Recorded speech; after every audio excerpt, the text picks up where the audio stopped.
saber qué ustedes piensan y saben sobre el tema. Así que ya ustedes saben. Antes de, ¿qué entienden ustedes sobre informática forense? A ver,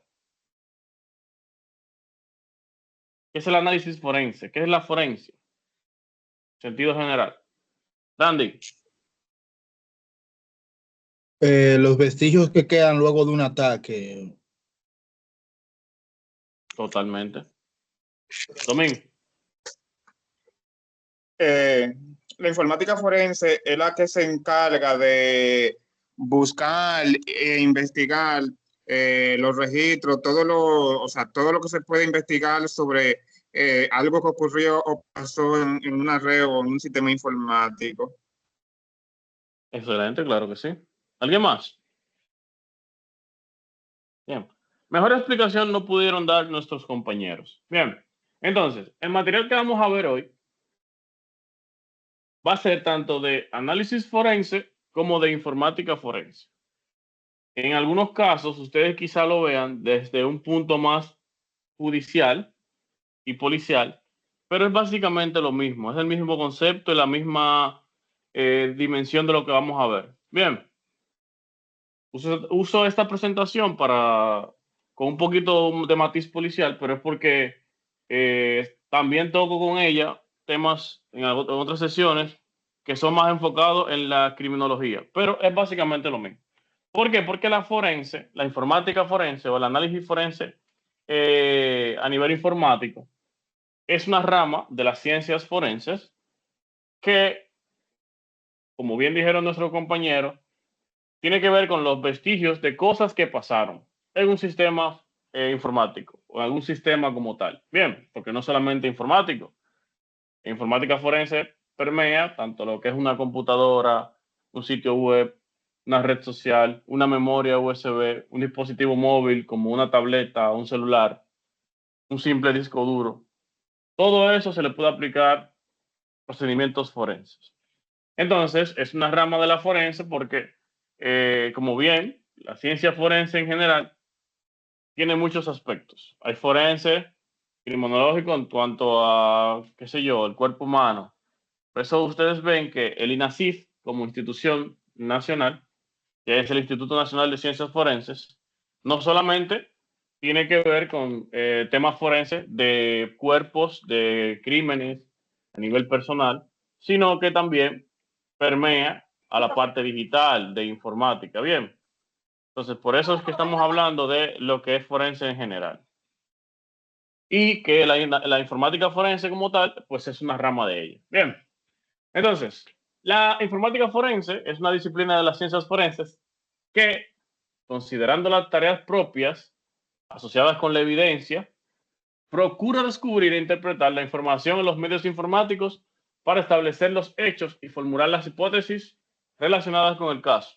Bien, tanto aplica como para un delito de alta tecnología, qué sé yo, pornografía infantil, bien, como para algún ataque o algún ciberataque. Se hace el mismo procedimiento. Cuando somos víctimas de un ciberataque, pues entonces lo que toca es realizar una serie de tareas, recolectar evidencias y determinar los hechos, los culpables y las fuentes. Bien, entonces, entendiendo, los equipos de computación ofrecen un análisis de información residente en dichos equipos, en diversas partes, como vamos a ver en lo adelante. Entonces, la informática forense analiza la evidencia que colabora en llevar adelante en una causa judicial o una negociación extrajudicial. Recuerden, le mencioné que la presentación tiene un matiz más policial, pero es básicamente lo mismo. Se hace lo mismo al momento de nosotros eh, tener una amenaza o algún residuo de algún ciberataque, alguna explotación, como de recolección de evidencia de acuerdo a un matiz criminológico. Es básicamente el mismo procedimiento. Entonces, también determina datos potenciales o relevantes, posibilidades reales de la evidencia existente o supuesta. Los destinatarios son los procesos judiciales, aunque cualquier empresa o persona puede contratarlo. Bien, la informática forense no necesariamente depende de procesos judiciales. de judicialización. Nosotros bien podríamos, como dice ahí bien, contratar servicios privados de informática forense. ¿Por qué? Para eso existen SOCs privados o centros de seguridad o seguridad subcontratada que nos ayuda con temas forenses en nuestras empresas privadas. Quizá no con temas con fines de procesos judiciales, pero sí a fines de retroalimentación para nosotros. Bien, de tomar controles, de establecer seguridad. Y básicamente es el fin de la informática forense a nivel de el cyber, de ustedes como técnico de cyber. No simplemente judicializar, puede ser que sí, sea el caso, pero es más para temas de control, para temas de que no vuelva a suceder. Bien, como bien decimos aquí, a poner el candado después que nos roban. Bien. Entonces, podríamos mencionar que, ¿cómo le digo? Ya es un poquito, yo voy a volar o a obviar puntualizaciones porque ya son temas más judiciales. Entonces, vamos a hablar algo importante en cuanto a la informática forense, que es la evidencia digital. La evidencia digital es cualquier información que sujeta a una intervención humana u otra semejante ha sido extraída de un medio informático. Cualquier información, bien, sujeta a una intervención humana u otra semejante ha sido extraída de un medio informático. Es básicamente lo que nosotros podemos obtener de medios informáticos. Bien, una imagen forense es una copia no modificada de un dispositivo de almacenamiento electrónico. Cuando decimos no modificada es importantísimo, porque la evidencia, como cualquier evidencia en materia judicial, pues no puede ser modificada. Donde ocurre un crimen, si el policía que levante el arma con que se perpetró un crimen, sin los estándares adecuados, pues es una evidencia comprometida. Lo mismo en los sistemas informáticos. Un dispositivo que no se le haga una imagen digital, una imagen, un hash, que no se haga con los procedimientos correctos, pues es una evidencia comprometida. Bien, si nosotros llegamos a un lugar, y vamos a hablar de eso más adelante, que está siendo víctima de un ataque en tiempo real, en la que en la memoria RAM del equipo o de los equipos hay información pertinente para la investigación y no hacemos la recolección de esa evidencia digital al momento, sino que apagamos el equipo. Ustedes saben que la memoria RAM, cuando apagamos un equipo, ¿qué pasa? La información que está en la RAM, pues se anula, ya se elimina, no sirve, porque es una memoria volátil.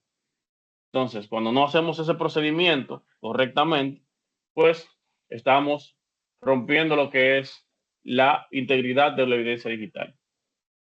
Bien.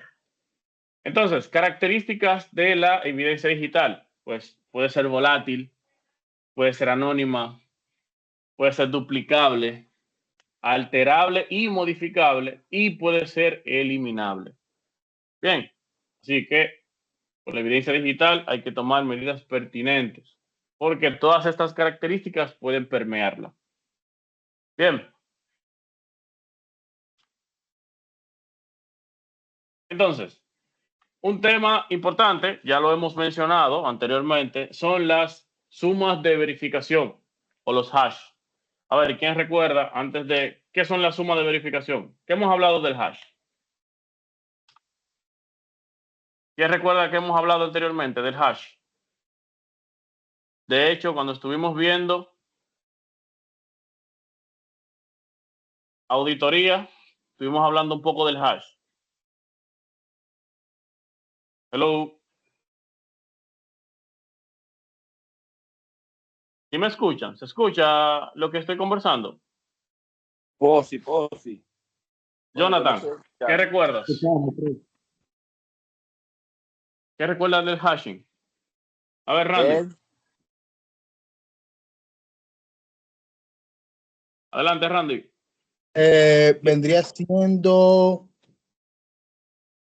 como si fuera una huella, el hash, vendría siendo como si fuera se aplica una función matemática sobre un conjunto de bytes, lo cual me generará un número, un número hexadecimal con una longitud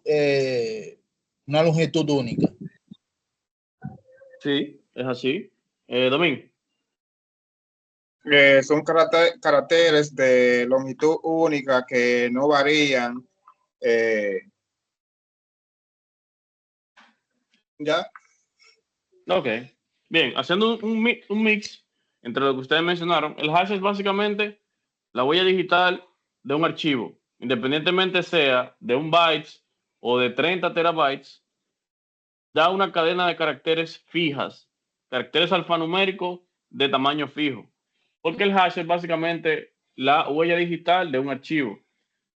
Técnicamente a esto se le llama suma de verificación, que básicamente es el proceso matemático mediante el empleo de algoritmos. Por ahí estuvimos hablando de diversos tipos de algoritmos que se utilizan para identificar un archivo con un valor único, para generar esa huella digital de un archivo. Resulta claro que este valor se calcula por el contenido del archivo, bien, no sobre el nombre del mismo, mediante el uso de una función específica. Estuvimos hablando que los algoritmos utilizados o más utilizados son el MD5 y el SHA-1. Bien, hay más, esos son los más utilizados. Vamos a hacer ejercicio, no se preocupen, de lo que es el hash y vamos a entender más claramente de a qué estamos refiriéndonos cuando hablamos de hash. Bien, entonces, continuando con el tema de la evidencia digital, es importante el hashing porque cuando tomamos, y van a ver, a notar en los ejercicios que vamos a hacer, cuando tenemos un archivo, ejemplo, vamos a ver un ejemplo en vida real.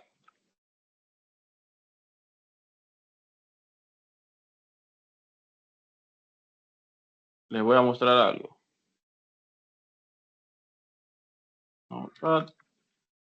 Miren, tenemos un archivo de texto. Que el archivo de texto dice hola mundo. Yo guardo este archivo en mi escritorio y hola mundo me debe dar una cadena de identificación única. Hola mundo. Ahora, y rápidamente para seguir avanzando, si yo a ese hola mundo lo vuelvo a abrir, le doy un espacio y le coloco solamente un punto o simplemente con el espacio, ya la huella digital de ese archivo cambia porque su composición interna ya no es hola mundo per se, es hola mundo más espacio. Y es un ejemplo que vamos a ver más adelante. ¿Por qué mencionamos el hash cuando estamos hablando de evidencia digital? Porque la evidencia o la recuperación de evidencia digital, valga la redundancia, es importante utilizar el hash, asegurar de que lo que ustedes recuperen en el momento se le haga una suma de verificación para ver que durante todo el procesamiento de esa evidencia no se modifique. Bien, si tenemos un archivo, unos logs de una computadora, de un equipo ordenador, en el que necesitamos analizar para ver en qué momento una intervención de X o Y usuario, debemos tomar esa extracción de los logs, hacer una suma de verificación, y esa suma de verificación va a ser como la firma que nos va a asegurar de que al momento de dar un reporte final, ya sea a un cliente o ante la justicia, pues se mantuvo la integridad de lo que estamos analizando. Bien, entonces, la evidencia digital se puede recuperar de múltiples medios, tanto de tarjetas SIM, teléfonos celulares, discos duros, agendas digitales, ya eso quedó al pasado, pero es propio mencionarlo, lectores de tarjeta de crédito, reproductores MP3, reproductores de música en general y servidores. De todo medio digital que maneja información digital, pues se puede recuperar evidencia. Bien. Entonces, la autenticidad de la evidencia digital depende de aparte de lo que ya hemos mencionado, que son las sumas de verificación, depende también de la fijación, sea fotografías que podamos tomar, videos, planos, evidencias gráficas a nivel general, registro de la cadena de custodia en caso de que sea temas judiciales, ya no es tan importante para lo que consideramos el temas privados. Bien, una empresa que contrate a un outsourcing para verificar qué sucedió durante un ataque, durante una situación, durante una explotación que la que fueron víctimas, pues no necesita esta parte que sea tan fidedigna. Bien, suma de verificaciones de toda la evidencia digital que se recolecte, un estampado cronológico y hasta actas de inspección judicial en caso de que sea un tema judicial. Entonces, de aquí mencionar, no, esa parte ya es más judicial, no vamos a entrar aquí. Entonces, la evidencia digital tiene características legales, permea lo judicial, pero debemos mencionarlo. Y es que la evidencia debe ser confiable, debe estar completa y debe ser auténtica. Bien, en conformidad con las leyes locales de cada país y la justicia. Años atrás, quizá no teníamos las herramientas para judicializar o para perseguir entes o entidades que cometieran delitos de ciertos ámbitos, porque no teníamos una ley de crímenes y delitos de alta tecnología como actualmente la tenemos. No sé en qué año fue que se hizo la última revisión, pero no fue tan atrás como muchos creemos. Sí se hizo una revisión recientemente. Cuando hablo de recientes, estamos hablando de la última década. Bien. 2015, 2015. Sí, creo que fue por ahí. Sí, tienes razón. Fue 2015.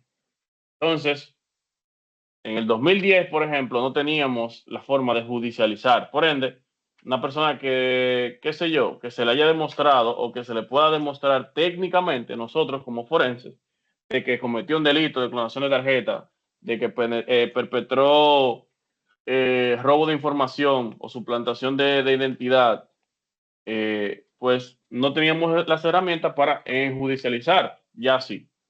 Bien, todavía falta tipificar muchos delitos, pero ya por lo menos son pasos que se van dando. Además de que ustedes saben que la tecnología va avanzando a la par en los crímenes y viceversa. Los crímenes van avanzando a la par de la tecnología. Ya los crímenes vamos a decirlo así, tecnológicos que tenemos ahora no son los de hace 20 años. Anteriormente, la mayor cantidad de crímenes que habían era, mira, suplantación de identidad a nivel telefónico. Bien, robo qué sé yo, de saldo en llamada, robo de saldo a tarjetas de recarga telefónica, cosas así. Ya ahora, así como cambia la tecnología, así cambian los delitos. Bien, entonces, si hablamos de procesos, de auditoría, porque básicamente, y podríamos decir, la auditoría forense y no, disculpen, la auditoría de sistemas y el forense de sistemas son básicamente procesos similares, vamos a decirlo así. ¿Qué pasa uno con otro? A ver, ¿quién me dice cuál es la principal diferencia de uno y otro? De una auditoría y un análisis forense. ¿Quién se hace la idea? A ver, Charles. Mire, una auditoría, ¿es informática o normal? Porque una auditoría, si es informática, desde, por ejemplo, usted maneja una institución, maneja el sistema de computación, desde que usted entra a la empresa, está auditando, está llevando notas, está usted observando prudentemente, y una auditoría forense, cuando se trata habla de forense, se está hablando como de un médico forense, como tratar como de gente, personas muertas, llevar como una auditoría de cuántos muertos, no sé si es así que me... Pero electrónicamente. Ajá. No, bien. Dígame. Sí, maestro. Bueno, el compañero tiene un punto. Cuando se habla de auditoría, yo voy a hacer un análisis sobre los procesos que se lleva, puede ser un sistema, o sea, de cualquier sistema en general. Yo voy a hacer un análisis de los procesos que cumplan con una normativa ya establecida. Eso es una auditoría.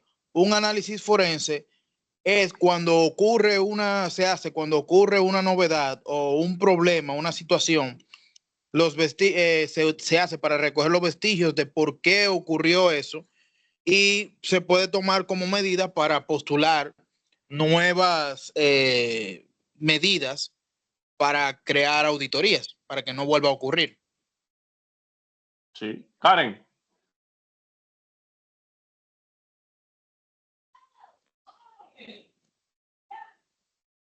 Karen, te escuchamos. ¿Me escuchan? ¿Me escuchan? Ahora sí.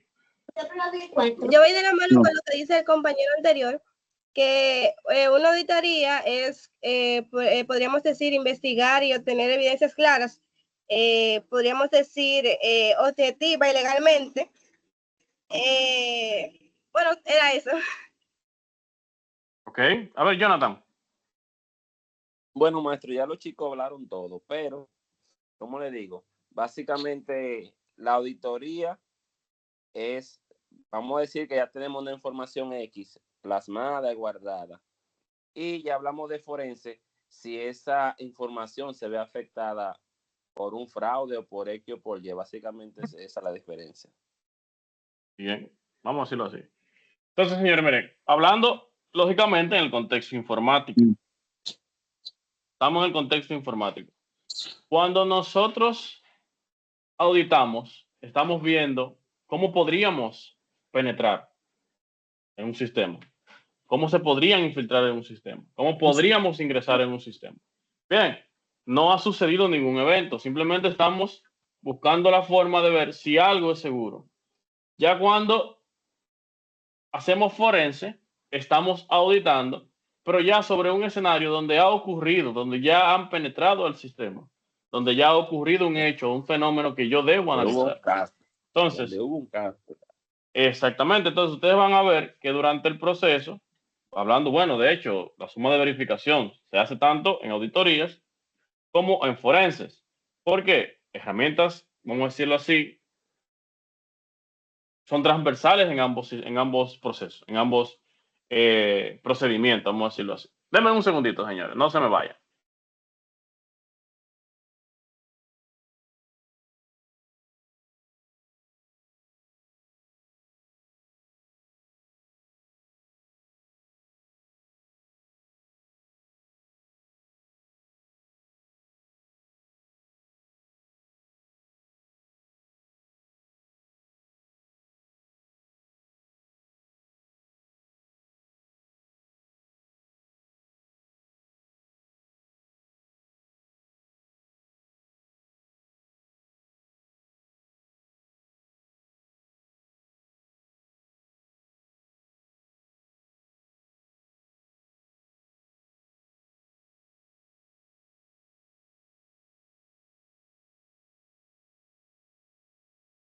Ok, estamos aquí de nuevo. Mencionábamos que procesos similares en ambas ramas. Bien. Lo único que, la diferencia es, en auditoría todavía no ha sucedido ningún evento. Estamos previendo, haciendo técnicas de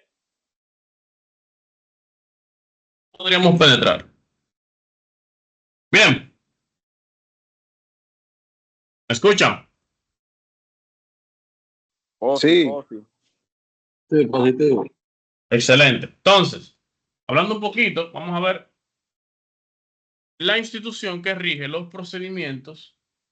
Bien, los estándares, porque recuerden, en todo proceso, en todo sistema, todo lo que se hace, todas las herramientas y técnicas debe regirse por estándares. Y la IOCE, o International Organization of Computer Evidence, es una organización internacional que se enfoca en la estandarización e intercambio de información relacionada a la evidencia digital en investigaciones criminales y seguridad cibernética. O sea, todos los procesos que se establecen, el paso a paso, por ejemplo, de cuando tú tienes un ataque de ransomware, quien lo define, cómo debería ser, cómo se debería proceder, es la IOCE. Bien, el objetivo principal es asegurar que las pruebas obtenidas de sistemas informáticos sean tratadas de manera coherente y uniforme en todo el mundo para garantizar su validez y aceptabilidad en procesos legales. Bien, principalmente. Entonces, vamos a abordar esa parte porque ya eso es más, como les dije, de temas judiciales. Yo les voy a pasar el material, no se preocupen, para aquellos que... Charles, adelante. Sí, tuve una experiencia una vez con un asunto, me buscaron de la policía. Yo les resolví, eso es... hay policía en el grupo, profe. No, pero Hay tenemos militar. experiencia. Bueno, me tocó un coronel fue a buscarme. Yo me he hecho un curso de cámara. Porque hay que saber de todo, porque nosotros tenemos que, lo que manejamos en informática, debemos ser prudentes en todo lo que hacemos nosotros. Son cosas que no salgan. Entonces ahí empieza la auditoría. Me tocó evaluar, capitán, que habíamos estudiado juntos, me dijo, le habló de mí, entonces yo fui y le resolví. Entonces, otra fue que le mataron un ovejo. Yo a través de la cámara, como sabía manejar, busqué el video y el que mató el ovejo fue un haitiano que trabajaba allá. Usted sabe que hay gente que voltea la cámara para que no lo vean y cosas. Hay cosas que debemos nosotros conocer a la hora de trabajar en esos servicios. Mi aporte, profe. Sí, sí, excelente. Bueno, y al final encontraron quién mató al ovejo. Sí, el haitiano se cayó, estaba preso. Ok. No, pues excelente, excelente. Excelente. Entonces, ya eso yo se lo voy a pasar para que lo lean detenidamente, pero es más tema judicial. Podemos volar esa parte porque vamos a ir al punto que realmente nos corresponde como de ciberseguridad, vamos a decirlo así. Entonces, técnica antiforense. Una técnica antiforense es cualquier intento exitoso efectuado por un individuo o proceso que impacte de manera negativa la identificación, la disponibilidad, la confiabilidad y la relevancia de la evidencia digital en un proceso forense. La técnica antiforense es simple y sencillamente lo que puede hacer una persona para evitar ser encontrado. Bien, cuando alguien penetra un sistema y deja, por ejemplo, un proceso para borrar los logs, bien, bajo un método de borrado seguro, está haciendo una técnica antiforense. Cuando utiliza una VPN para ocultar su información o múltiples VPN para ocultar su información desde donde atacó, está utilizando técnicas antiforenses. Entonces, a eso se refiere una técnica antiforense. Cualquier intento exitoso para ocultar la, importante, disponibilidad, confiabilidad y relevancia de una evidencia. Bien, también existen la destrucción, el ocultamiento, la eliminación de la fuente, la falsificación. Bien. Entonces, vayamos un poquito más adelante. Vamos a hablar un poquito de procedimientos forenses. Principios básicos al aplicar procedimientos forenses. Aprender y aplicar las reglas de oro de la informática forense. La veremos más adelante. Conocer los tres pilares de la informática forense. ¿Cuáles son estos tres pilares? La confidencialidad, la integridad y la disponibilidad. Bien. Confidencialidad. Caramba, disculpen.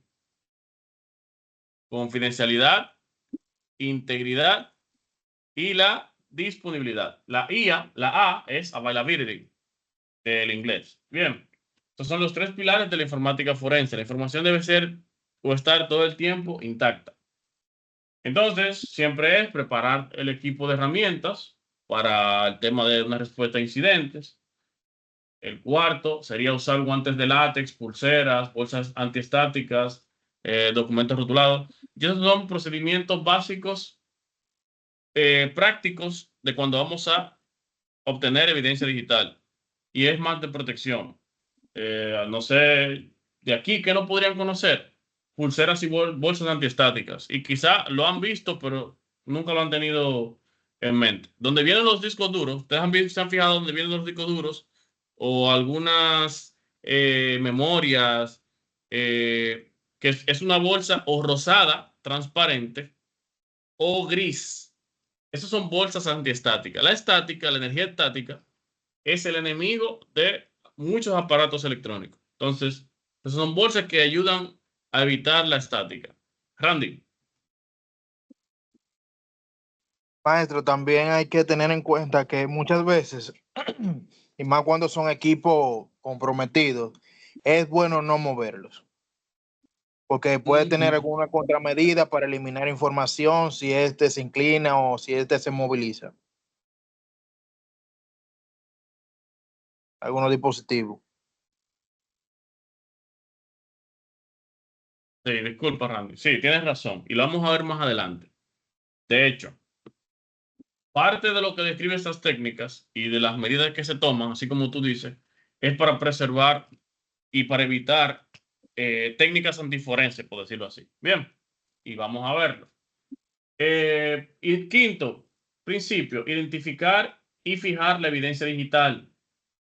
Sexto, utilizar medios estériles. Bien, y contenedores de mayor tamaño. Eso refiere a cuando estemos haciendo una imagen forense. Cuando estamos haciendo una imagen forense, simplemente, si tenemos una USB que queremos hacer una imagen de esa USB, lo que nos dice es, mira, siempre que tú vayas a tomar una imagen, no utilice la memoria en la que tú grabas tu disco de salsa y lo pones radio. No, no, no. Tiene que ser una memoria estéril, una memoria nueva, que nunca se ha utilizado preferiblemente. Bien, o que haya pasado por un proceso de wiping. El wiping es básicamente el proceso mediante borramos totalmente la información de un dispositivo, que quede como quien dice virgen. Bien, y veremos eso más adelante. El simplemente borrar una memoria no quiere decir que está limpio. No. Hay que usar procesos, medios, para hacer un borrado seguro. Siempre, el séptimo, él siempre preserve la data volátil, running process. Como les dije ahorita, si queremos analizar un ataque o ciertos tipos de ataques que se realizan en la memoria en proceso, que es la RAM, es un proceso ejecutable que muere al momento de borrar esa data. Si llegamos a una computadora comprometida, por ejemplo, debemos tomar la data volátil antes de realizar un apagado. Bien, porque hay muchos procesos que corren en segundo plano, qué sé yo, procesos propios de una videollamada, que quizá no queden registros luego de apagar la máquina. Bien, por eso siempre preservar la data volátil. 8. Solicita al experto una imagen forense. O sea, nosotros como conocedores, quizá cuando estemos haciendo una intervención, no todos quizá estemos avalados para tomar imágenes forenses. ¿Por qué? Ya eso lo hace un perito forense, que es una persona que aunque nosotros conocemos de forense, ya esa persona es más técnica, más profesional en el uso de herramientas forenses específicas. ¿Qué quiere decir? Si queremos, por ejemplo, recuperar un disco duro que se quemó, nosotros nos tengamos el expertise de hacer una transmutación de disco.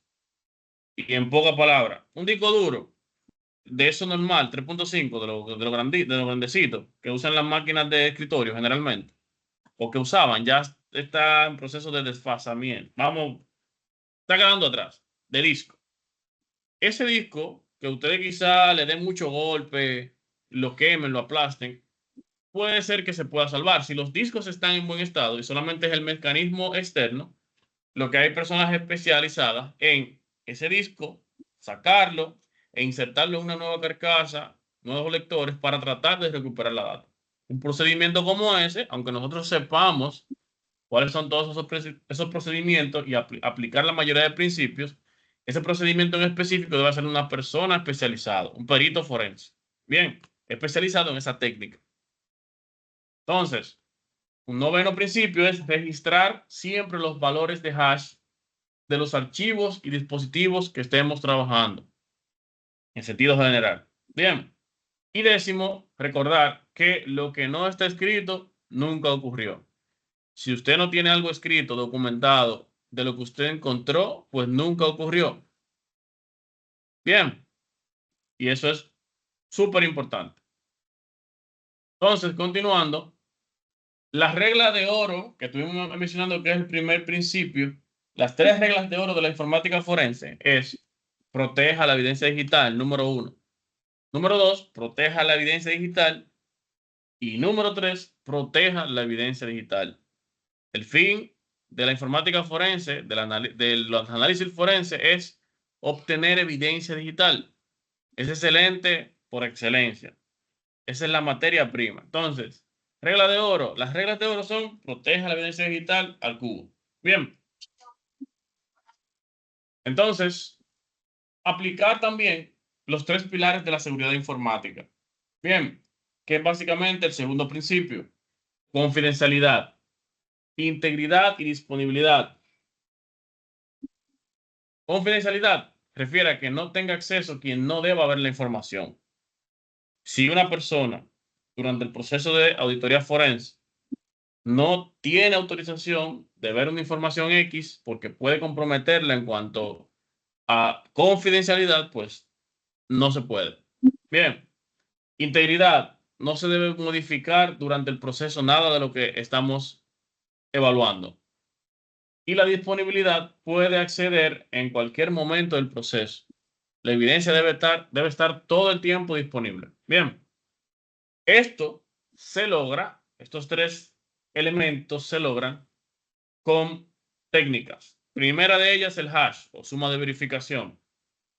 Bien, obteniendo imágenes forenses, estableciendo una cadena de custodia. Cuando hablamos de cadena de custodia, señores, es lo siguiente.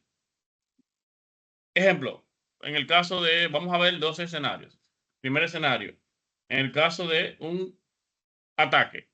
Bien, vamos a decirlo así, un phishing. O no, vamos a poner un poquito más práctico para que sean en lo que estuvimos hablando ahorita de un ransomware. La cadena de custodia sería aislar, por ejemplo, efectivamente, el equipo de la red, ver los accesos, ver quién tuvo acceso, darle seguimiento a ese equipo, a que nadie durante el proceso tenga intervención en ella, hasta que se dé con un objetivo, con un culpable, si en el caso de que se dé. En el caso judicial es que si, por ejemplo, desde una computadora se ejecutaron crímenes de chipeo como conocen actualmente popularmente, que de esa computadora no se tenga acceso bajo ningún, aislarlo de la red, bien, para obtener bien los logs, que nadie la encienda o la apague, a menos que sea un ambiente controlado y bajo un técnico forense, bien, y una serie de cosas. Eso refiere a la cadena de custodia. ¿Quién trata la evidencia digital? ¿Qué trato se le da a la evidencia digital? ¿Y por qué manos pasa dicha evidencia digital? Bien, la bodega de evidencia ya eso es más judicial, de que debe haber un lugar donde en algunos casos de crímenes específicos de alta tecnología, pues se aloje la evidencia digital que se va a analizar. El wiping, que lo vamos a ver, es básicamente un borrado seguro a través de medios estériles, eh, mediante los cuales querramos hacer una imagen forense, entre otros. Lógico, prepare su equipo de herramientas forenses. Todo analista forense, pues, depende de herramientas forenses, tanto para obtención de evidencia física como medios netamente digitales. Por ejemplo, herramientas que permitan hacer imágenes forenses, hacer hash, búsquedas preliminares y garantizar la integridad como tal. Más adelante vamos a ver y evaluar lo que son las evidencias, las herramientas, algunas herramientas. Y como mencionamos, medios de protección física, guantes antiestáticas, que son estos, los de látex, bolsas antiestáticas, que son tanto estas, como tenemos aquí, disculpen, estas que tenemos aquí son bolsas antiestáticas, y esta señora de aquí también, al igual que estos son bolsas antiestáticas también. Estos son para evitar que medios de almacenamiento de datos, como discos duros, memorias, sean, ¿cómo le digo?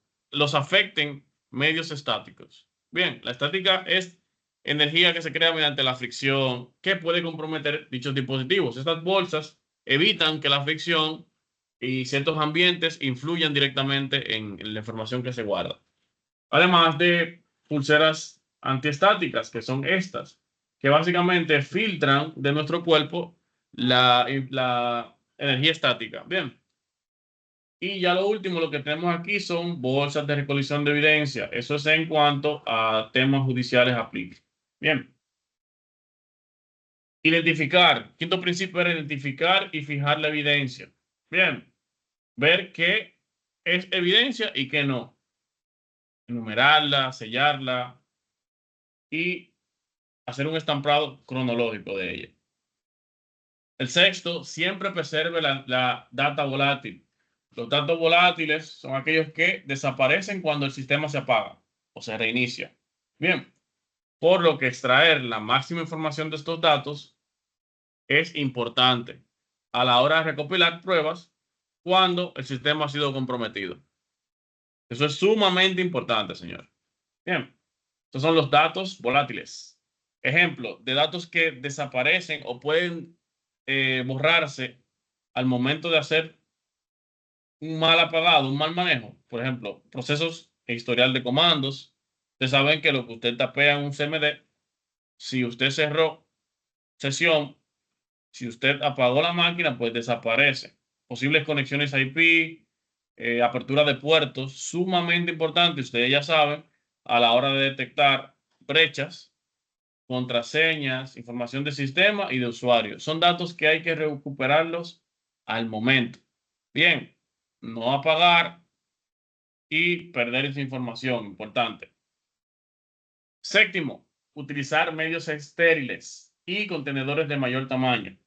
¿A qué venimos haciendo referencias? Tenemos un disco duro de 7 teras al que necesitamos tomarle una imagen, pues lo recomendable es que usemos un disco duro mayor a los 7 teras que queremos recuperar y que sea un medio estéril. Es decir, yo para 7 teras yo puedo utilizar un disco de 8, tengo un margen ahí, 8 terabytes, y que sea un disco estéril, que nunca se haya utilizado. Y lo que voy a hacer de este disco duro de 7 teras, tomar una fotografía, o sea, una imagen fidedigna de lo que tiene, y entonces esa imagen es que yo voy a manipular. No puedo manipular directamente el disco, que es evidencia. No, yo hago una imagen, le tomo literalmente una foto, y esa foto es la que yo voy a rayar, a escarbar, a analizar. En esa imagen yo voy a buscar. Bien. 8. Solicitar a los expertos una imagen forense, física lógica. Lo que acabamos de mencionar. Tomamos. Maestro, ¿Sí? es decir, al estéril es que uno lo va a editar, a analizar. No, cuando hablamos de un medio estéril, es un medio que nunca se ha utilizado. Ejemplo, yo tengo una memoria USB de 5 gigabytes que te encontraron a ti, Junior, en los bolsillos cuando te detuvimos. Te detuvieron, te toma una memoria RAM de USB de 5 gigas. Y en esa memoria se supone que tú tienes pornografía infantil. Yo te libre.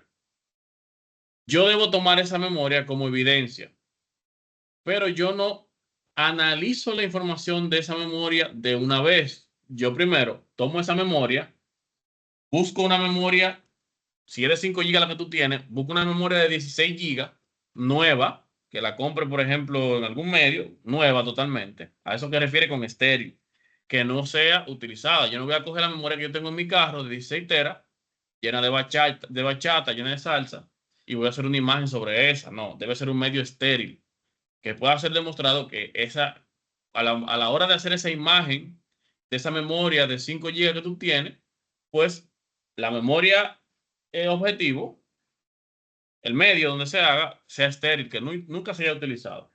A eso refiere con una imagen estéril, un medio estéril. Bien. Sí, pues yo me refiero a la que uno va a analizar, al disco duro que uno va a analizar o el estéril. No. La que vas a analizar es la imagen. La que tú le retuviste a él se queda sin tocar. Esa es la evidencia. Bien. La que vas a analizar es donde la imagen que tú hagas. Ahí tú vas a entrar, vas a ver los videos vas a confirmar de que sea pornografía infantil, vas a analizar fechas, ese tipo de cosas. Esa sí puede ser modificable. No modificable, evaluable, vamos a decirlo así. Bien, Ok, sí, sí, sí, porque la evidencia es la origen. exacto. Pero para eso no es tan sencillo. No es tan sencillo.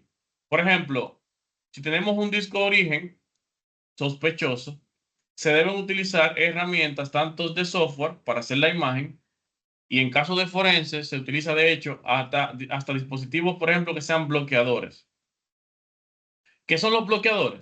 Son dispositivos físicos, appliance, que permiten, que no permiten, disculpen, que en el proceso de toma de imagen, ¿verdad? O sea, yo voy a tomar la imagen de este disco y la voy a pasar a este, que va a ser un disco duro nuevo, va a ser un disco duro totalmente estéril, en el cual yo voy a replicar toda la información que yo tengo aquí hacia él. Pero para eso yo debo usar un ordenador. Bien, y dispositivos que me permitan yo aislar que en el proceso de toma de imagen mi equipo experto pueda incidir en la evidencia digital. Bien, literalmente es como una barrera. Permite que barrera unidireccional, que solamente la información salga hacia acá para tomar la imagen. Entonces, 9. A ver, Charles.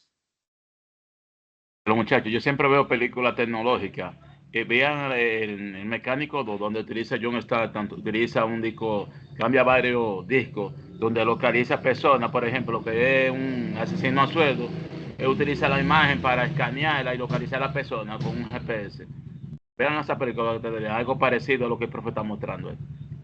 Sí. Y le digo que son casos sumamente reales. Efectivamente, así como se hace. Lógicamente, ya en los años que yo le puedo decir que trabajaba directamente o que tuve la experiencia de ver en otros países de aquí cómo se obtenía la evidencia digital, yo sé que muchos de esos procesos han cambiado porque algunos se mantienen, pero otros han cambiado. Bien. 9. Registre el valor del hash de los archivos y dispositivos a incautar en caso de que sea un proceso digital. Judicial, disculpe. Hash, ya hemos hablado de eso. Suma de verificación. Básicamente, y aquí vamos a ver los ejemplos. Yo tengo archivos. El primer archivo es zorro. La función de hash de ese archivo es esta. Ahora, si ese archivo se le agrega el zorro rojo corre a través del hielo, pues la función no va a ser la misma, porque ya hay elementos que lo caracterizan. Al igual que si vamos cambiando, va a ir cambiando la suma de verificación. Y no se preocupen que vamos a ver ejemplos de eso y ejercicio vamos a hacer. Eso es en cuanto al registro del hash. Todo lo que se recolecta se le debe hacer un hash. Bien. Y 10, recuerde que lo que no está escrito nunca ocurrió. Durante el proceso de todo proceso forense debe irse documentando lo obtenido. Bien. Ahora vamos a hablar sobre hashing, imaging y wiping. Bien. Que corresponde al tema de identificación, preservación, recolección de la evidencia digital. Depende de estas tres técnicas: el hashing, el imaging y el wiping.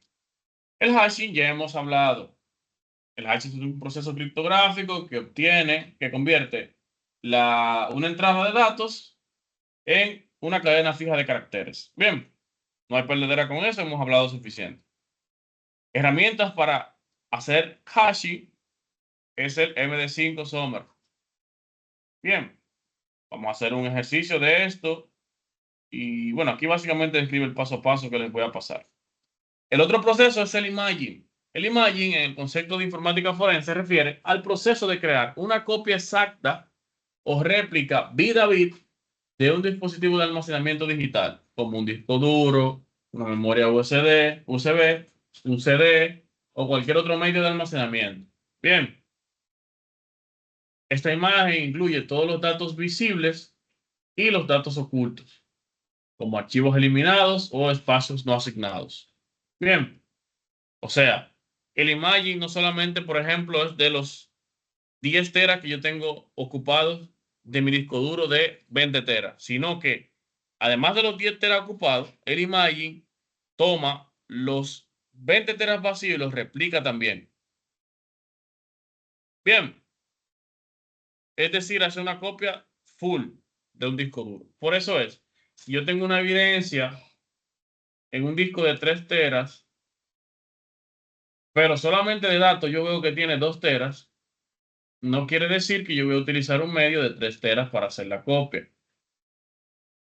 Yo voy a tomar uno de 4, porque se supone que él va a tomar la copia de los 3 teras exactos, no de los 2 teras ocupados. Eso es importante en el proceso de imagen. El objetivo principal es preservar la evidencia digital en su estado original, sin alterar. Bien. Y el tercer método es el wiping o el famoso borrado seguro, que es el proceso de eliminar de manera permanente los datos almacenados en un dispositivo, como un disco duro, una memoria USB o cualquier medio de almacenamiento. Hacemos un ejemplo. Déjenme venir. Déjenme aquí fielmente colocar una USB para mostrarles algo.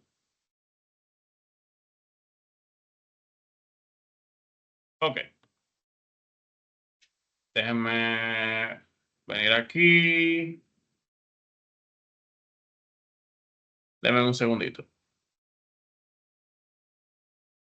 Ok. Miren aquí. Yo tengo esa USB conectada a mi máquina. En esa USB yo tengo 13 gigas disponibles de 14. Si yo quiero borrar, vamos a ver qué tengo que no es importante. Okay.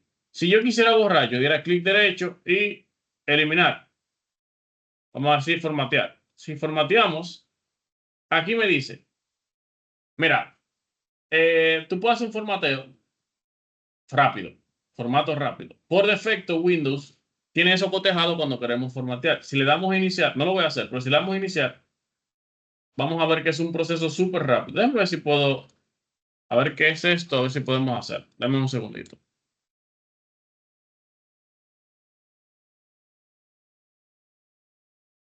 Tururururu.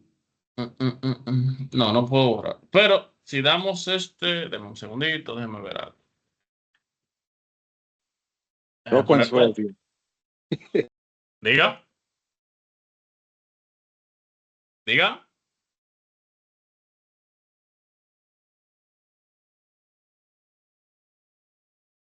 Ok, de este sí podemos hacerlo. Deme un segundito. Déjeme copiar algo. Vamos a copiarle algo a esta memoria y vamos a hacer el ejemplo, ¿no? Hacer el ejemplo con ella. Pam. Ok. Ok, miren, tengo esta memoria. La memoria tiene esta carpeta. Si yo doy clic derecho, doy a formatear y doy, ok, formato rápido. Ok. Dice que se va a eliminar todo y listo. ¿Qué tiempo tomó? 3 segundos.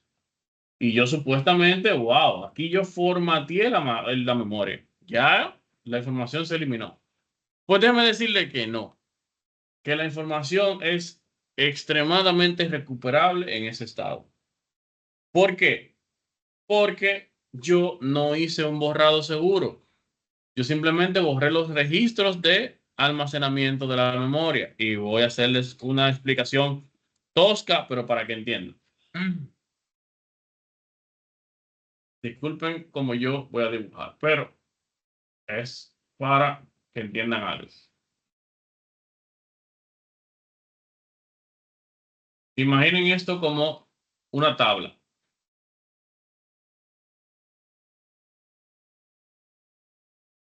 Esta es una tabla. Y esa tabla me va a representar mi memoria disponible. Yo tengo un dispositivo de memoria. Esto es una memoria. Esto es una memoria. M de memoria. En la memoria yo tengo múltiples celdas que van a ser los clústeres de almacenamiento, las direcciones de almacenamiento. Cuando yo copio una foto, la foto se me graba aquí. Pam, pam, pam. Me ocupa 1 y 2 espacios. Bien. Esa foto me ocupa esos espacios. Vamos a cambiar de color. Ahora yo copié una música. La música me ocupa un espacio, 2 espacios, 3 espacios. Bien, ahora copio una, qué sé yo, un video. Ocupa ese espacio, este espacio y este espacio.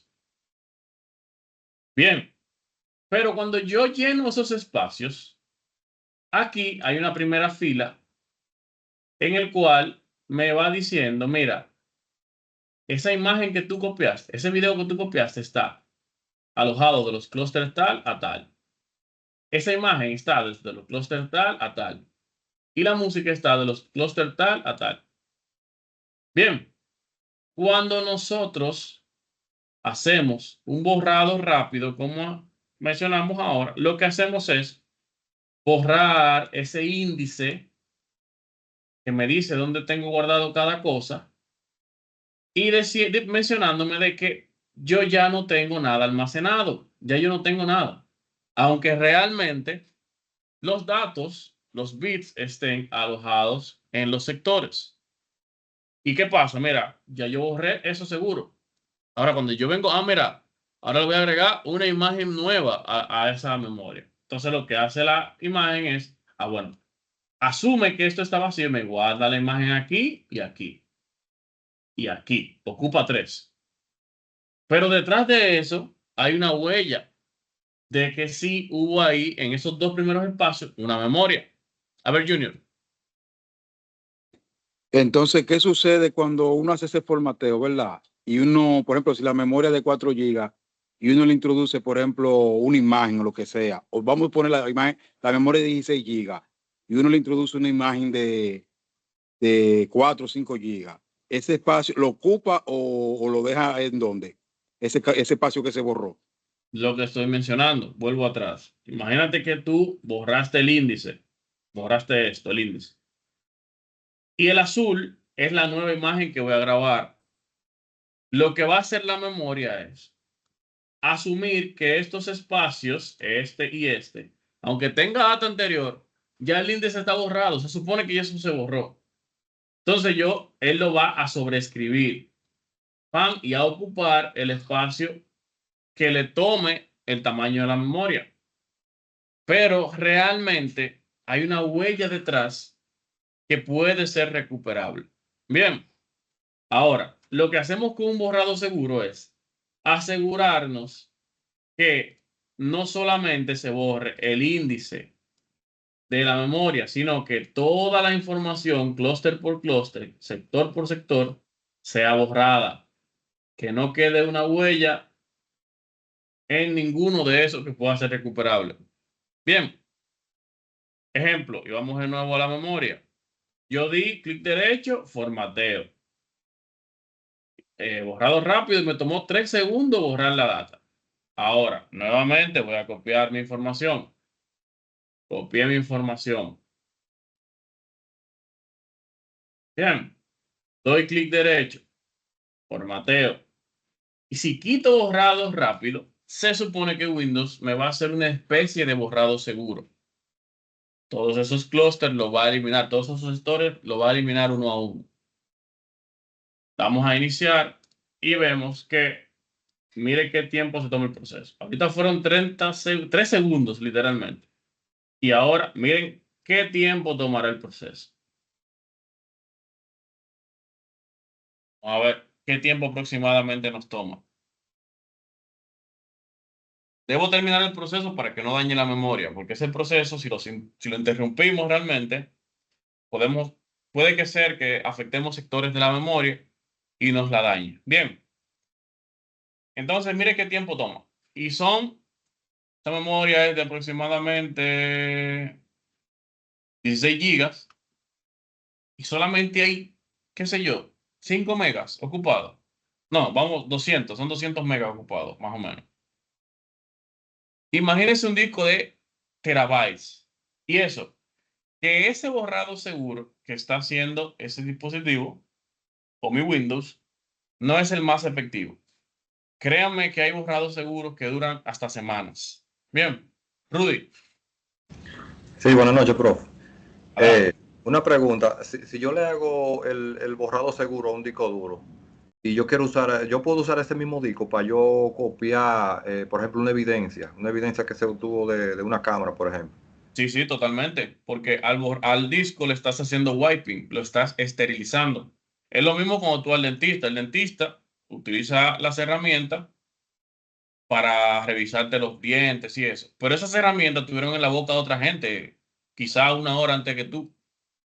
Ahora, ellos, lógicamente, no te van a meter la misma herramienta así sucia, sino que ellos lo pasan lo lavan y lo meten a un horno. Ese horno mata todas las bacterias. Es lo mismo en este proceso. Lo que estamos haciendo es esterilizando el medio, dejándolo como quien dice de fábrica, para entonces sí hacer una imagen sobre él. Bien. O si tú quieres, compras un disco duro nuevo. Ya sabes que tienes un medio estéril. Bien. Ok, entiendo. Entonces, miren, señores, ya llevamos como 3 minutos y no ha llegado ni siquiera a la mitad. Podemos dejarlo ahí y continuar. Vamos a ver en qué tiempo termina. Bien, vamos a continuar. Entonces, ese es el wiping. O sea, borrado seguro. Ya sabemos que nosotros que queríamos que formateáramos una memoria, supuestamente la formateábamos. No. Si lo hizo así rápido y duró 3 segundos, créame que yo agarro esa memoria y veo todo lo que usted tenía ahí de forma fidedigna. Se me puede complicar un poquito si ya usted lo borró y encima de eso le metió 2 películas. Puede ser que se me complique un poco recuperar la data con herramientas vagas como la que yo puedo conseguir en internet gratis. Pero si fueron con herramientas o appliances pagos y profesionales, créanme que esa data está ahí igualita. Bien, entonces ya hablamos de cómo funciona el wiping. Ya eso lo acabamos de hacer. Hay herramientas también que ayudan a hacer un wiping mucho más profundo que el que hacemos con el sistema que básicamente el que estamos haciendo, que son un poco más profundos, más profesionales. Que está el Media Wiper, el Raptor, el Paladín y el Autopsy. Bien, entonces, y vamos a verificar. Ya ahí terminamos de teoría.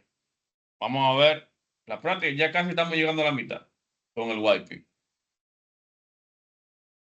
Hasta aquí. En la memoria Pregunta, que usted señores. carga, maestro, Señor, la memoria que usted carga en el cuello, ¿usted tiene una de esas ahí? la memoria que cargo en el cuello. Sí, la memoria de las cosas que usted le enseñó. Sí, sí, sí. Siempre la tengo encima. Pues él es que Es usted no iba a pasar posible. algo de eso. Sí, sí, sí, sí. Posible que mañana o ya para el lunes se lo estemos haciendo un pequeño laboratorio para yo mostrarle todo eso y compartírselo posiblemente a través de un drive. Bien, porque les voy a mostrar cómo hacerlo, ese tipo de cosas. Recuerden que estamos en la recta final ya. Ahora vamos a detenernos un poquito a ver temas de seguridad, a ver la parte teórica. En la práctica, señores, no es nada complicado. De hecho, yo les voy a dejar un paso a paso para que ustedes mismos escarben y puyen lo que vamos a ver. Yo les voy a compartir herramientas, unas cuantas herramientas que vamos a utilizar para múltiples cosas. De hecho, vamos a proyectar. Tenemos analizadores de correo, analizador de historial de búsqueda, analizador de mensajería, el Encase, Imager, MD5 Summarize. Y voy a dejarle unos cuantos laboratorios, así que prepárense que necesitan puyar para aprender. De hecho, podemos hacer un ejemplo con esto. El MD5, déjeme ver, es ejecutable, no es nada de otro mundo. No, no hay que hacer nada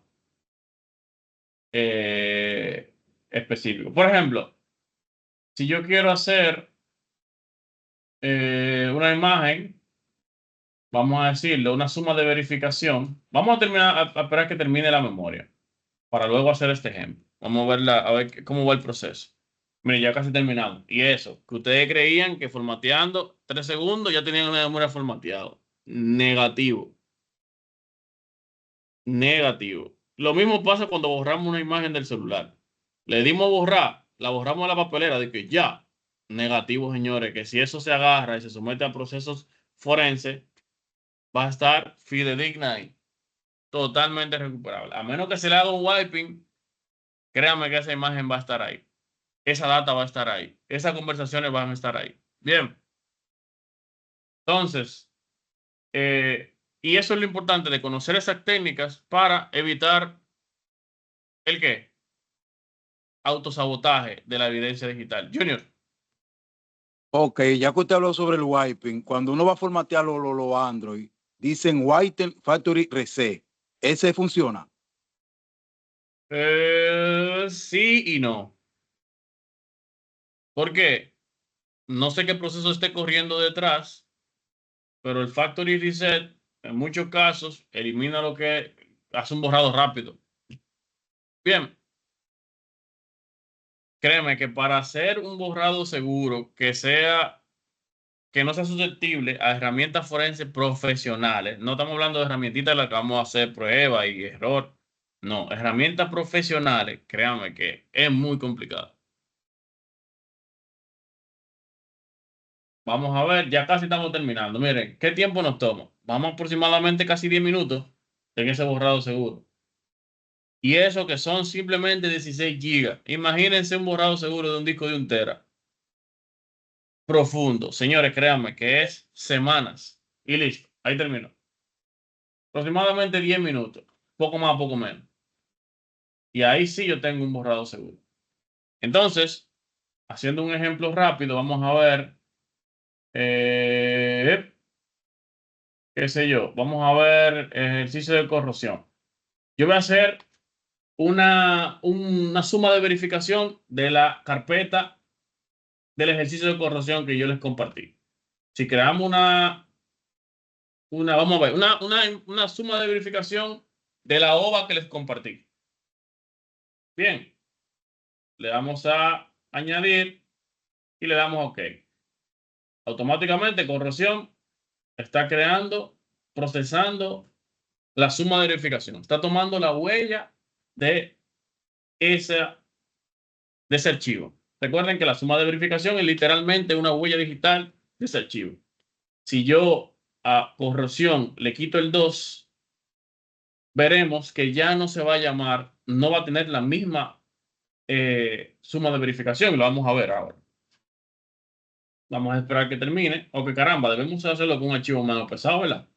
Ahora menos. Vamos a darle de nuevo. Cargo la carpeta. La suma de verificación.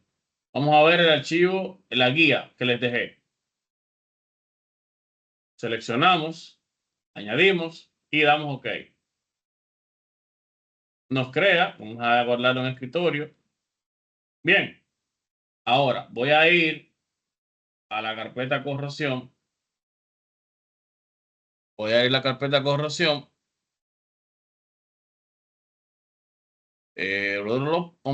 Pom. Historia de sistema. A la corrosión. Y a la guía le voy a cambiar el nombre. Le voy a poner guía de exclusión. Enviar nombre. Cambio. La cambié por cambio, ¿verdad? Entonces, vamos a nuevamente. Cerramos. Cargamos nuevamente. Y ahora le puse cambio. Añadimos y le damos OK. Creamos la suma de verificación de cambio y la guardamos nuevamente en el escritorio.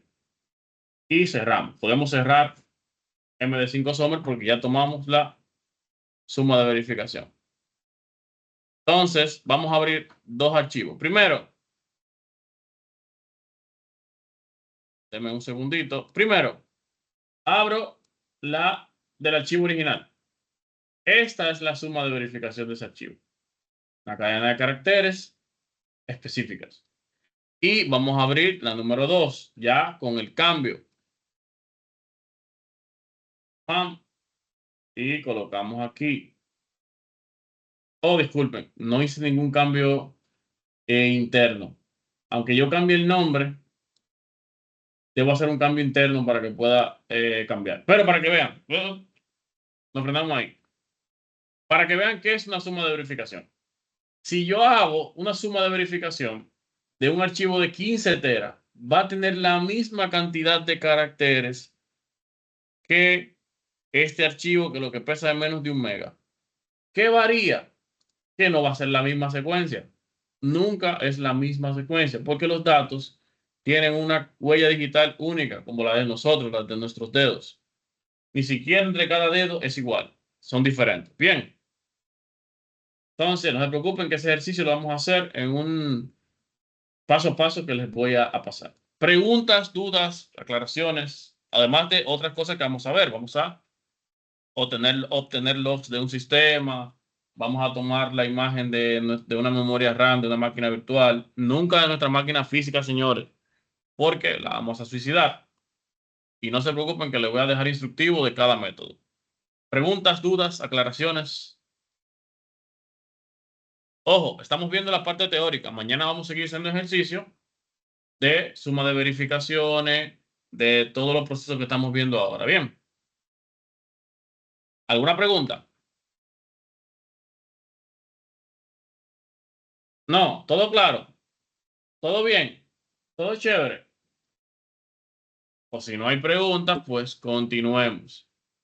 Y vamos a continuar, señores, con lo que es seguridad física. Ya, esto es sencillo. Esto es un conversatorio rápido. 15 minutos les voy a quitar. Menos. Seguridad física. Esto corresponde ya, dejando fuera pruebas de penetración, corresponde al punto final de lo que son las materias que vamos a estar viendo. Seguridad física. A ver, ¿qué refiere el concepto de seguridad física para ustedes? Voluntarios.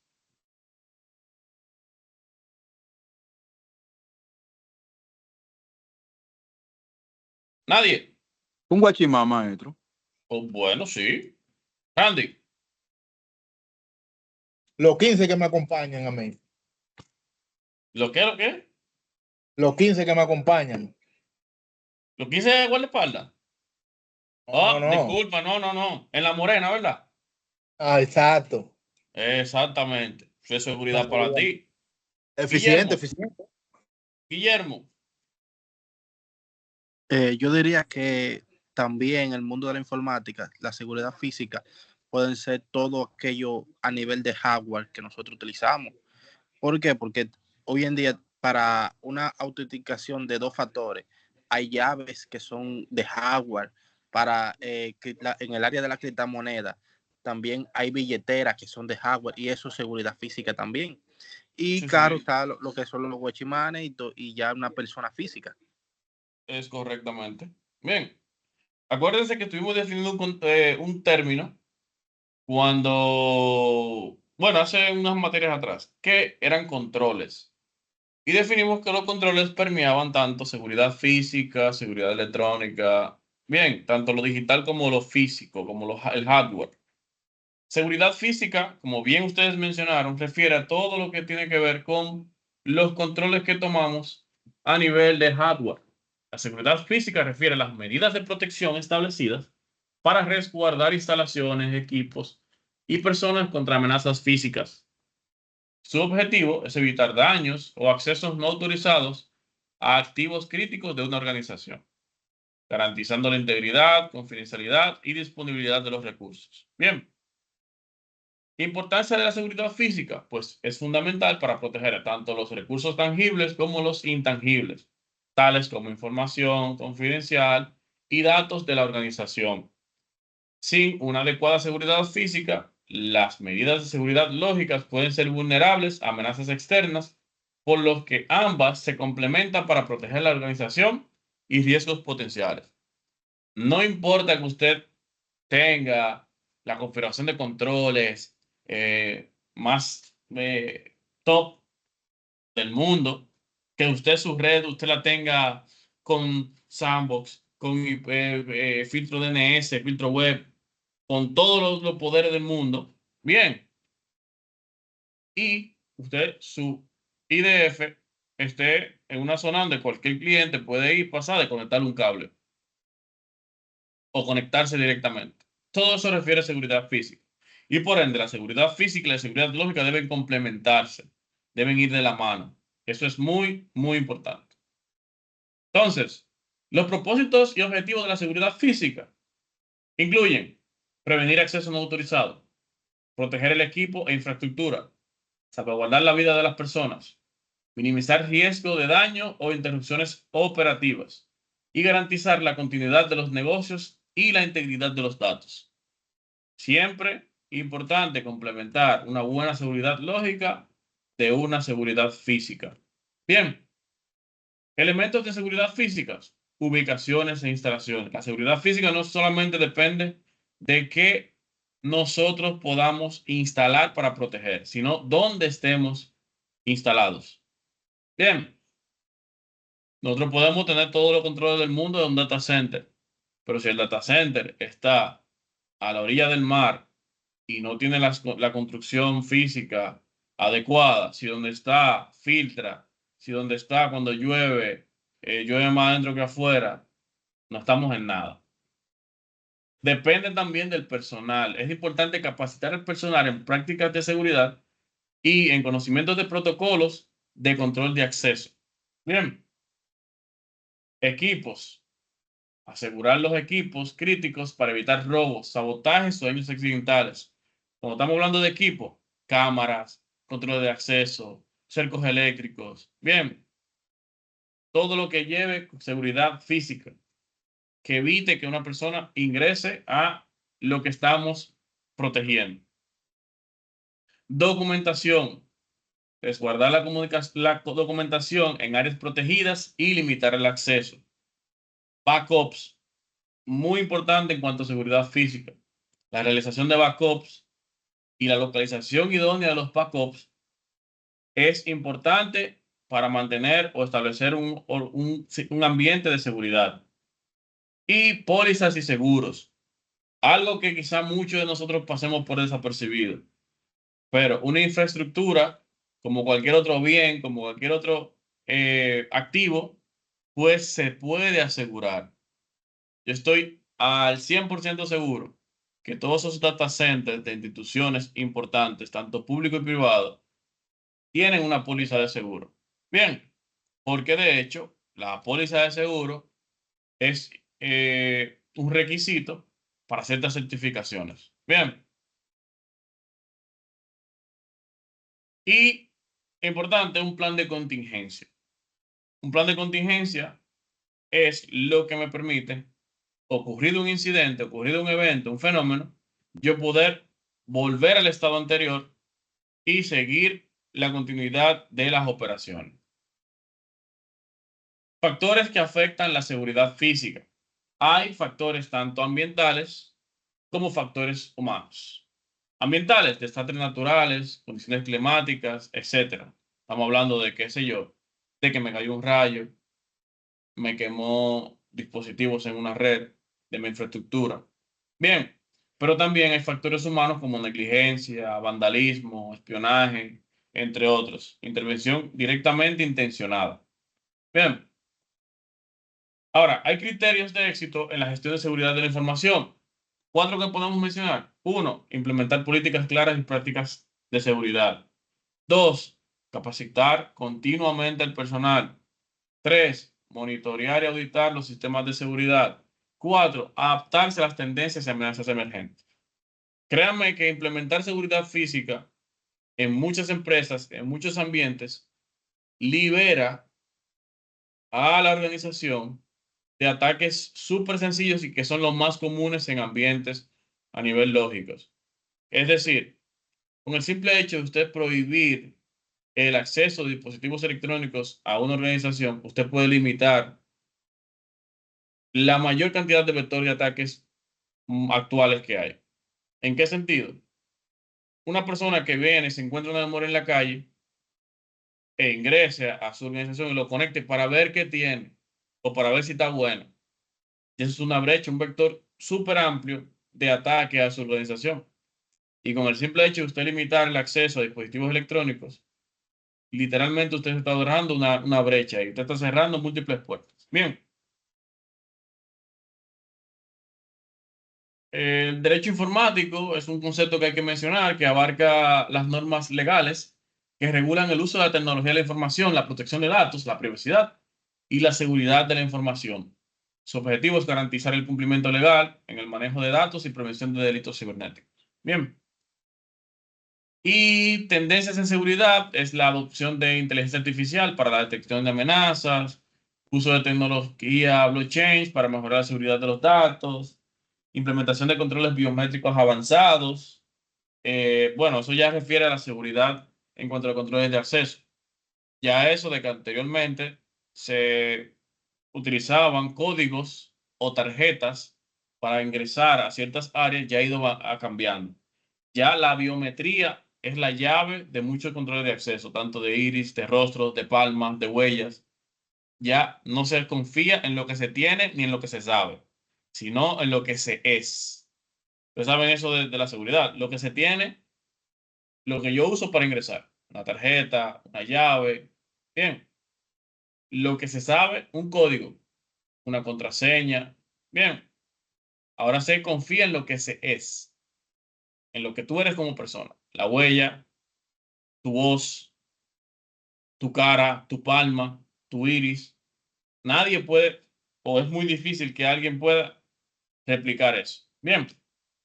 Entonces, esa es la tendencia. Y otras buenas prácticas que debemos mencionar son establecer controles de acceso efectivo, utilizar vigilancia constante y sistemas de alarma. Aplicar la seguridad en capas de protección adicional. No solamente una protección somera, sino en múltiples capas. Y realizar auditorías de seguridad de manera periódica. Elementos de protección física. Esgrimas, puertas, jaulas, que refiere a la restricción de acceso a áreas sensibles, guardias de seguridad, alarmas y asegurar armarios y recintos. ¿Qué otros elementos? La biometría, que acabamos de hablar de eso, barricadas, fichas, tarjetas, controles ambientales. ¿Alguien aquí ha ingresado a algún data center?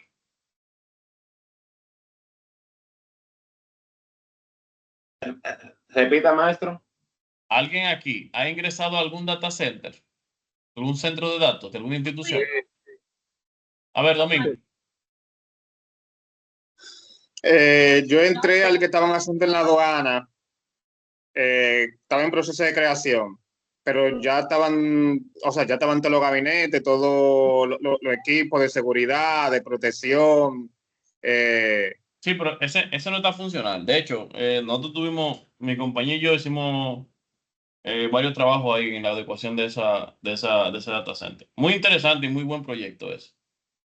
Pero no. Yo hablo de uno funcional. ¿Has ingresado a uno funcional? Porque no sé si te tomaron los controles como corresponde.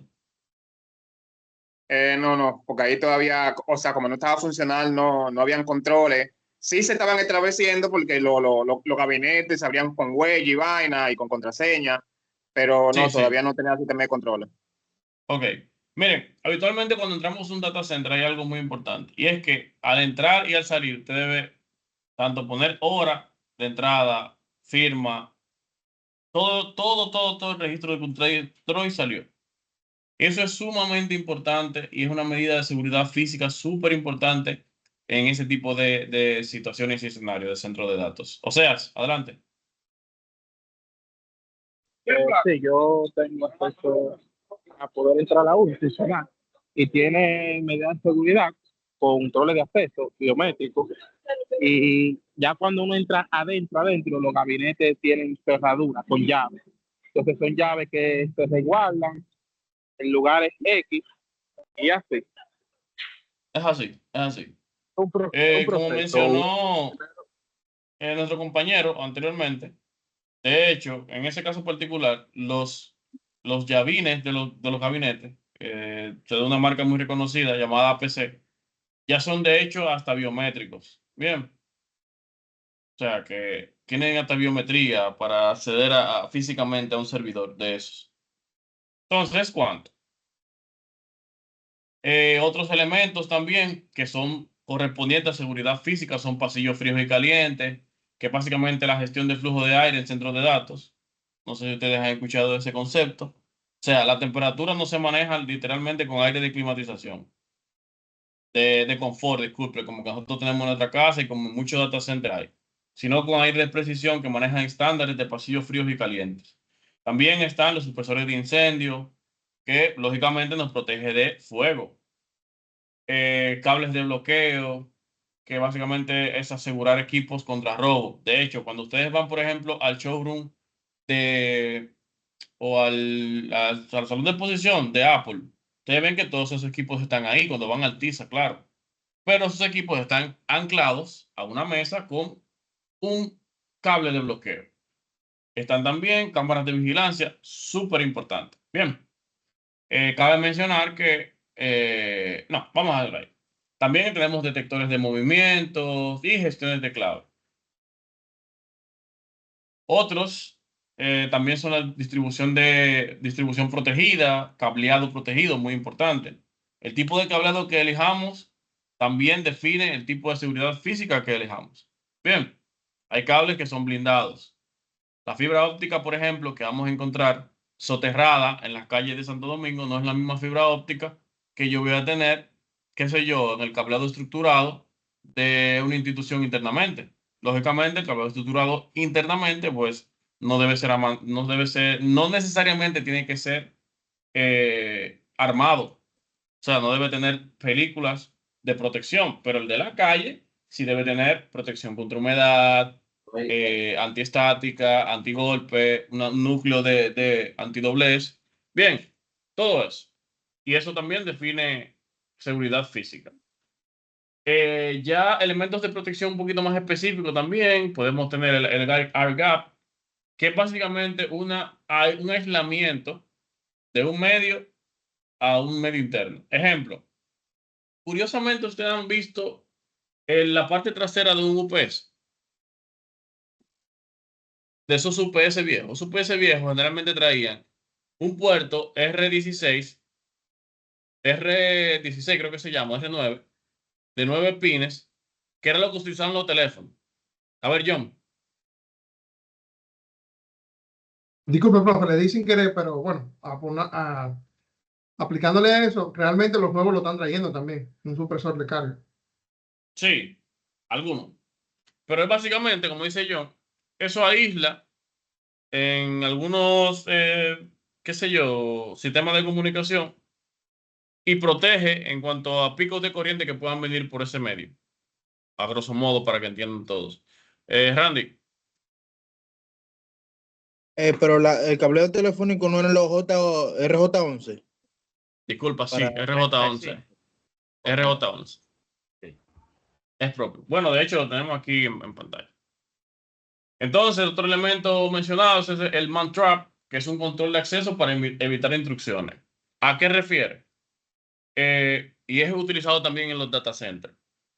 Es como quien dice un área entre el exterior y la parte interior de los sistemas o de la locación de lo que queramos proteger, donde en esa área nosotros podemos tener una supervisión de quién ingresa y evitar que una persona se cuele directamente abusando de el acceso de una persona. Es decir, que por ejemplo yo vaya a ingresar a un área y venga alguien mío detrás y se cuele, sino que debo ingresar a esa área, cumplir con un procedimiento para ingresar y luego un procedimiento extra para ingresar a la otra área. Así yo evito que alguien se pueda colar. Otro elemento de protección física muy importante es una jaula de Faraday. Una jaula de Faraday es un elemento de protección contra interferencias electromagnéticas. Literalmente, fue un desarrollo de un laboratorio en el cual una jaula se utilizaba para aterrizar las corrientes o la carga estática, eléctrica, electromagnética en un ambiente y descargarlo hacia una tierra. El mismo concepto que actualmente utilizan algunas edificaciones para los sistemas de tierra y aislamiento estático de edificaciones. Un edificio se le crea un sistema como de tipo jaula para evitar que la energía estática ingrese a equipos internos de esa estructura o rayos que puedan incidir y otros elementos. Bien, y se aterriza. También podemos hablar de seguridad multinivel. Por ejemplo, el piggybacking, el tail tagging, que es medidas para evitar que alguien entre a seguir una persona autorizada. Es lo mismo que el procedimiento que hace en el man trap. El man trap es la locación, el piggybacking o el tailbacking es el procedimiento. Bien. el control de visitantes, que lo que mencionamos ahorita, registro de control y acceso de visitantes. Todo data center, todo data center debería tener uno. Bien, la mayoría lo tienen, pero todos deberían tenerlo. Bien, ver quién entró, quién salió, llevar un control. Mira, de tal hora a tal hora tuvo fulano. Bien, importante. Detección de fuga de agua, extinción de incendios. Súper importante. Saben que los centros de datos no quieren nada con agua. Infraestructura tecnológica no quiere nada con agua. Súper importante. Y aires acondicionados de precisión, que es lo que mencionamos ahorita. Los aires acondicionados de un centro de datos no son lo mismo que nosotros utilizamos para nuestra habitación. Eso de nuestra habitación son aires de confort. Son aires que son implementados para mantener cierto nivel de humedad, de climatización, de punto de rocío, que no son idóneos para equipos. Para nosotros seres humanos sí, pero para los equipos no. Por eso es que, por ejemplo, lo recomendable es en un centro de datos que tenga aires acondicionados de precisión, humanamente es recomendado durar hasta cierto tiempo. En algunos casos, 1 hora, 40 minutos. Literalmente, en centros de datos que tienen ese tipo de configuraciones, usted puede durar 40 minutos seguidos. Luego de ahí tiene que salir un tiempo. Y si quiere volver a ingresar, tiene que volver un tiempo y pasar un procedimiento. John. Sí, exactamente, profesor, eso mismo, que realmente los aires de precisión son imposibles, incluso para que le sacan todo el aire, toda el agua que tiene el aire. Toda la Con humedad, engaño. exactamente. Sí, toda la Entonces, humedad. en esas condiciones no estamos hechos para vivir. Bien. Y realmente una mala práctica, algunas personas piensan, algunos técnicos que me he topado, de que un aire acondicionado común funcionaría simplemente porque esté frío, pero no saben que tenga un servidor que puede condensar agua y fácilmente un servidor de 5 o 7 mil dólares se te daña y tú no sabes por qué. Y cuando revisas, fue que se condensó para el aire acondicionado. Es Que así. por cierto, pasó en un escenario a un cliente que no desconocía cuál era el fallo y había quemado dos servidores T300 de él y no Y le entendía por qué. tenía su airecito Air Max ahí. Tú supiste, tenía un aire de 24.000 BTU y Ya ese, lo sabes. ese cuarto no pasaba, era en 16 que lo tenía. No, Pero no, luego no. entonces vino un experto, porque incluso yo en ese tiempo era pinito. Y dijo, no, espérate, el problema aquí es el aire acondicionado. Y él trajo un medidor de humedad, un aparato. Y dije, mira, los servidores están dañando por esto. Tienen que cambiar ese aire. Que precisamente son sumamente costosos esos aires acondicionados de Sí, precisión. sí, las consolas de aire de precisión son súper costosas. Pero, como le mencionamos, es un aire que mantiene el punto de rocío, el nivel de humedad, a niveles idóneos para el trabajo de equipos, no para la respiración humana. Bien, no es que usted no respire, usted va a respirar, va a consumir oxígeno, pero usted ya al tiempo de estar en un data center como ese, usted se va a comenzar a sentir la boca reseca, va a sentir sed. ¿Por qué? Porque nosotros a través de la respiración interactuamos, o sea, sacamos y ingresamos humedad a través de nuestra respiración. En esos ambientes usted solamente va a sacar humedad, pero no va a ser una compensación. Por eso es súper peligroso durar mucho tiempo en esas áreas. Puedes marearse, deshidratarse, muchísimas cosas. Entonces, continuando, políticas y procedimientos de gestión y administración de data centers en casos especializados. Implementar políticas seguras de acceso, desarrollar procedimientos de respuestas ante emergencia, llevar a cabo inspecciones periódicas, actualizar regularmente los sistemas de seguridad. Estos son en casos puntuales de centros de datos. Bien, que nos atañe y nos corresponde conocer. Y listo, señores. Ese es el conversatorio pequeño en cuanto a seguridad física. Meta de esto, propósito, que ustedes entiendan que la seguridad lógica debe ir acompañado de una buena seguridad física. No solamente depende de todo lo que son procesos lógicos. No. Debe depender de un acompañamiento de seguridad física idóneo. Si no protegemos físicamente lo que lógicamente protegemos, no estamos en nada. Bien. Preguntas, dudas, aportes, aclaraciones. Charles, adelante. Sí, profe, me gustó mucho esta charla que usted nos dio con respecto a seguridad. nosotros que trabajamos en el área de informática, en el mundo cibernético, estamos empezando a trabajar. La veo iba tirándole capture y fotos porque me gustó muchísimo. Nosotros, cuando nos toque, por ejemplo, estar en el área, por ejemplo, trabajar lo que están trabajando, hacer una auditoría, debemos tener los principios básicos de ciberseguridad, la prudencia.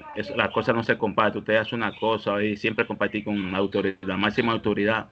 Debemos de saber que nosotros no lo sabemos todo, buscar.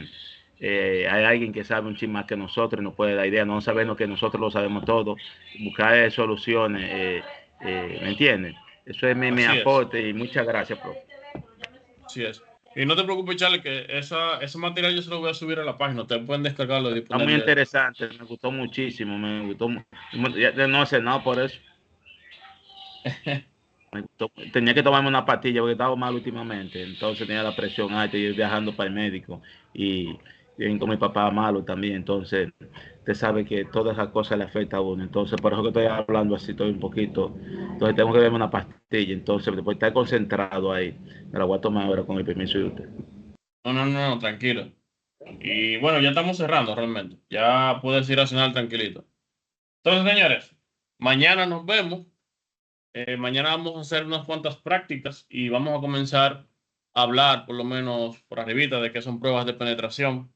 Bien, así que nada, ya ustedes saben, mañana mismo, ahora mismo canal.